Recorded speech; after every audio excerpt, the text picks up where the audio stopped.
Today we're going to be breaking down diastolic dysfunction in a way that actually makes sense, especially if this topic has ever felt confusing or inconsistent. This lecture is designed for three groups of people at the same time: students who are just learning diastology, sonographers actively studying for the ARDMS or CCI, and working techs who see this every day but want stronger confidence when reporting it.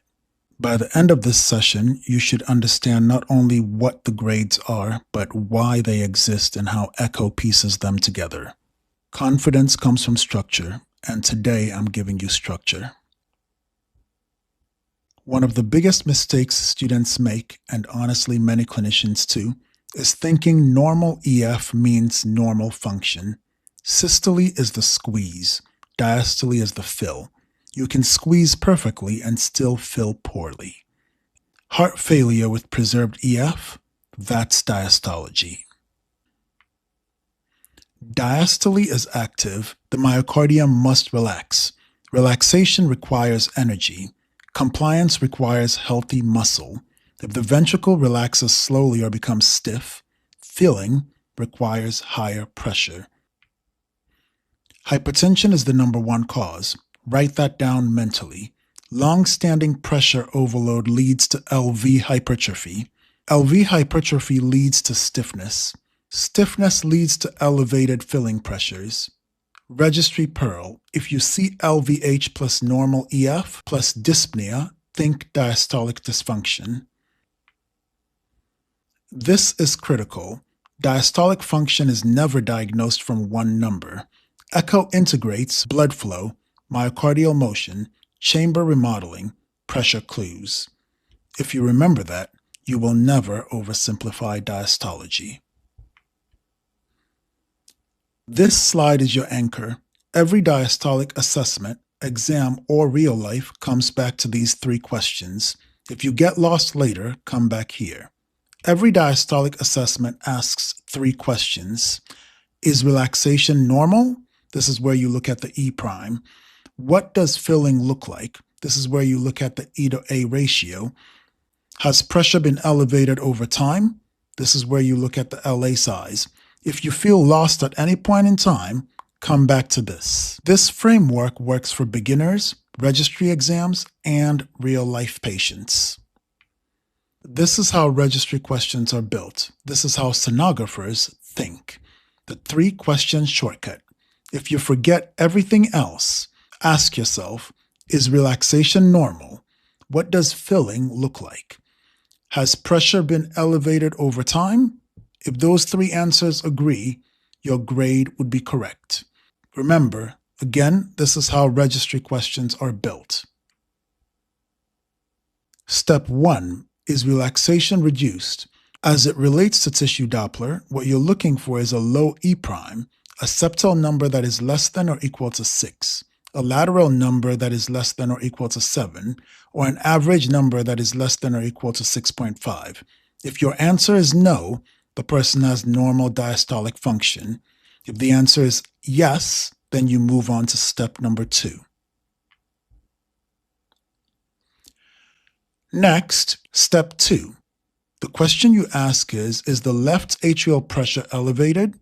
So what you're looking at is the E to E prime ratio. You want that number to be equal to or greater than 14. Next, you're going to check the TR velocity. That number should be greater than or equal to 2.8. Then you're going to check the LA volume index. You want that number to be greater than 34. If 2 or more of these are abnormal, it means the person does or the patient does have increased left atrial pressure. If 0 to 1 of these is abnormal, you can say that the person has normal left atrial pressure. Step 3. This is where you grade based on E to A ratio. If the left atrial pressure is normal, you're going to check to see if the E to A ratio is less than or equal to 0.8. If that is the case, you will call it grade 1 diastolic dysfunction. If the left atrial pressure is elevated, if your E to A ratio is less than 2, you can call it grade 2. If your E to A ratio is greater than or equal to 2, you can call it grade 3. If you understand these three steps, you understand the entire grading algorithm. If the three core steps disagree, or if the case is indeterminate, that's when we expand and use advanced perimeters. But most registry and clinical cases are solved with the core framework. The E wave represents early passive filling. The A wave represents atrial contraction. Mitral inflow tells us how blood enters the ventricle, but it does not tell us why. Mitral inflow is preload dependent. In a healthy heart, most filling occurs early. E is larger than A. Deceleration time is normal. Pressures are normal. The atrium does not need to work hard. This is where students get tricked.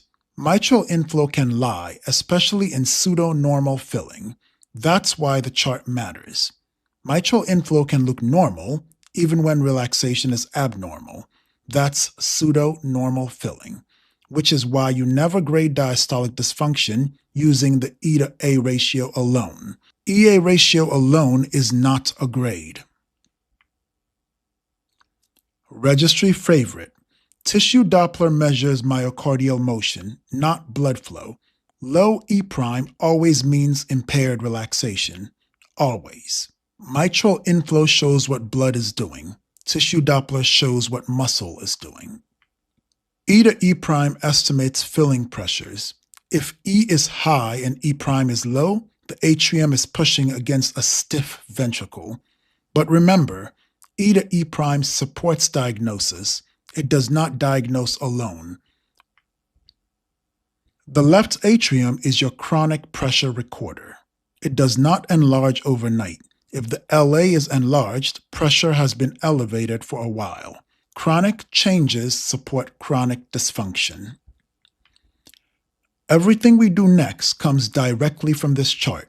Understand this and diastology stops being intimidating. Now we apply the framework. Grades are not random. They are filling patterns that reflect physiology. Remember, the three questions you'll always ask is relaxation normal? What does the filling look like? And has the pressure been elevated over time? If those three answers agree, your grade will be correct based on the chart. Let's talk about grade 1 diastolic dysfunction. This is delayed relaxation with compensation, very common with aging and often asymptomatic. Remember, grade 1 is delayed relaxation. What you will find is a low E'.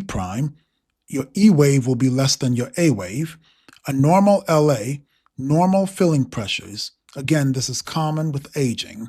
It's often asymptomatic. This is early dysfunction, not failure. Now let's talk about grade 2. Mitral inflow lies here, so what you want to look at also is the tissue Doppler. Now, this is where most registry questions live. Mitral inflow looks normal, but relaxation is impaired.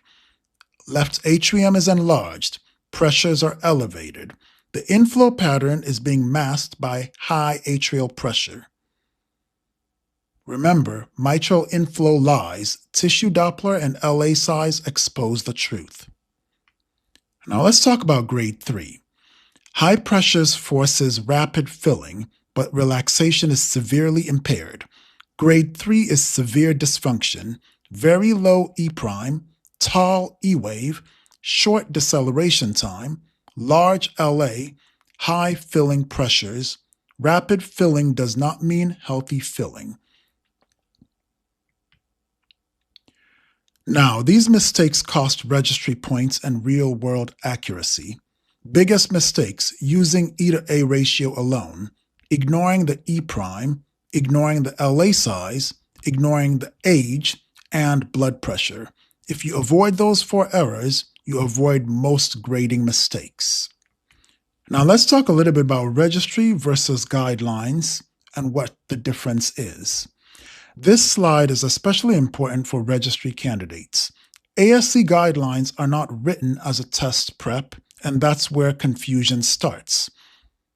Registry exams like the ARDMS or the CCI focus on patterns you can recognize quickly and apply safely.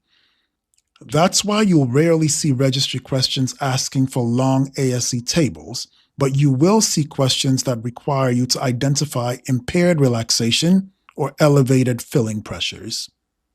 What we did this course is align ASC physiology with registry logic without contradicting either. Here's how to use ASC guidelines without overthinking. Remember, the guidelines do not equal memorization. What you're looking for is patterns, not tables. ECHO integrates, it does not isolate. How to read ASC tables. Don't chase every cutoff. Don't expect all parameters to agree. Look for the dominant pattern. How to read ASC diastology without getting lost. This slide exists because many students open the ASC guidelines and immediately feel overwhelmed. ASC guidelines are written for consensus, not for teaching beginners. You are not expected to memorize every table. You are expected to understand the logic behind them. If you remember this, ASC is always trying to answer 3 questions: relaxation, filling patterns, and chronic pressure. Then the guidelines suddenly become readable. What we did in this course is translate ASC into a mental framework your brain can actually use.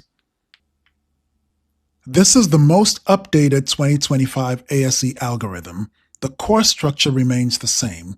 The update refined interpretation. It looks complex at first glance, but notice something important. It's still asking the exact same 3 questions we've been using. Look right here. Reduced E prime, relaxation, E to E prime ratio, TR, LA, pressure, EA ratio, grading. When you understand physiology first, this entire algorithm becomes organized instead of overwhelming. We're not ignoring ASC, we are translating it. This slide summarizes everything. Use it before exams. Use it in the lab. Use it when you feel unsure. Physiology first, numbers second. If you understand this page, you understand diastology. Once physiology clicks, diastology stops feeling random. This topic separates technicians from clinicians. Master it and everything else gets easier. Here are the references. This slide is not here to overwhelm you. You do not need to memorize guidelines or tables to understand diastology. These references are here for students who want extra clarity, registry candidates who like to cross-check, working sonographers who want deeper understanding. Everything we covered today is rooted in these guidelines. We just translated them into a way that makes sense. And that's diastolic dysfunction simplified. Remember the flow. Start with relaxation, look at the E prime, then filling, evaluate E to A ratio, then pressure, confirm with the E to E prime ratio, and the left atrial size. When you think physiologically instead of memorizing numbers, diastology becomes predictable, and predictable means testable.